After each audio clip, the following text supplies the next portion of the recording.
আর এবার হাবড়ার একটা চাঞ্চল্যকর খবর আপনাদের দিই। প্রতারণা করেছে বাবা এবং ছেলে, শুধু তাই নয়, প্রতারণার পর বেপাত্তা বাবা ছেলে। হাবড়ায় এইভাবেই প্রতারণার ফাঁদ পেতেছিল বাবা ছেলে মিলে। জিয়াউল রয়েছে সহকর্মী। জিয়াউল, কতদিন ধরে এই প্রতারণার চক্র চালাচ্ছিল অভিযুক্ত বাবা ছেলে? এখনো পর্যন্ত কি জানা যাচ্ছে, কি অভিযোগ নির্দিষ্টভাবে? দেখো, একেবারে মানুষের প্রতারিত হয়েছেন প্রায় 15,000 মানুষ। আর প্রতারিত অর্থাৎ এদের 15,000 মানুষের কাছ থেকে টাকা লুট করেছে বলা যেতে পারে প্রায় 30 কোটি টাকা। অর্থাৎ ডেইলি ফান্ড সঞ্চয় প্রকল্পের নাম করে প্রায় হাবড়া, অশোকনগর, গুমাসহ একাধিক এলাকায় মানুষের কাছ থেকে অল্প অল্প টাকা নিতেন এবং সেই টাকা বেশ কিছু বছর ধরে তারা সেই টাকার একটা সুদ সহ ফেরতও দিতেন। ফলে মানুষের আস্থা অর্জন বেড়েছিল। তারপরেই প্রচুর মানুষ, প্রায় 15,000 মানুষ, তারা ডেইলি বেসিস এই টাকা অর্থাৎ এই যে ডেইলি ফান্ড সঞ্চয় প্রকল্পের মাধ্যমে তারা সেখানে টাকা রাখতেন।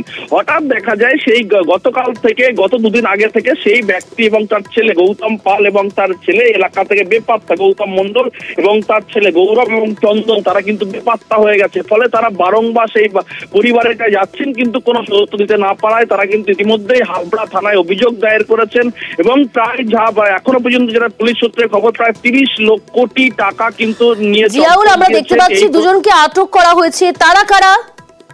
একদম, দেখো, এই গৌতম মণ্ডলের যেহেতু একেবারে তার পরিবারের সঙ্গে একাধিকবার যোগাযোগ করার পরেও যেহেতু গৌতম মণ্ডল, চন্দন এবং তার দুই ছেলেকে খুঁজে পাচ্ছিল না, তখনই পুলিশের কাছে অভিযোগ দায়ের হয়। সেই অভিযোগের ভিত্তিতেই এখনো পর্যন্ত গৌতমের স্ত্রী এবং তার বৌমা অর্থাৎ দুজনকে ইতিমধ্যেই হাবড়া থানার পুলিশ তাদেরকে আটক করেছে। তার কারণ, কোথায় রয়েছে এই বিশাল অঙ্কের টাকা প্রতারিত করে তারা, কোথায় রয়েছে, কোথায় আত্মগোপন করে রয়েছে, তাদের জিজ্ঞাসাবাদ করেই জানার চেষ্টা করছে কোথায় রয়েছে এবং কোথায় নিয়ে গেছে এত বিশাল পরিমাণে টাকা।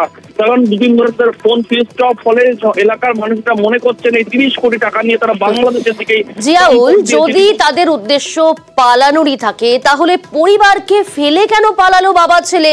পুলিশ কি মনে করছে, এই বিষয়টা কিভাবে দেখছে তারা? একদম, দেখো, এই যে বিশাল পরিমাণে টাকা, প্রায় 30 কোটি টাকা, এই টাকা হিউজ পরিমাণে টাকা নিয়ে তারা চম্পট দিয়েছেন এবং যেহেতু একেবারে তারা কুইক সময়ের মধ্যেই তারা বাংলাদেশে বা অন্য জায়গায় আত্মগোপন করতে পারে, তার জন্যই তারা পরিবারের সমস্ত সদস্যকে নিয়ে যেতে পারেনি, এমনটা মনে করা হচ্ছে। ইতিমধ্যেই পরিবারের দুই সদস্যকে জিজ্ঞাসাবাদ করতে কোথায় রয়েছে এবং বিশাল অঙ্কের টাকা নিয়ে কোথায় গেছেন সবটাই জানার চেষ্টা করছে হাবড়া থানা পুলিশ। ইতিমধ্যে একাধিক থাকুক আমাদের জিয়াউল।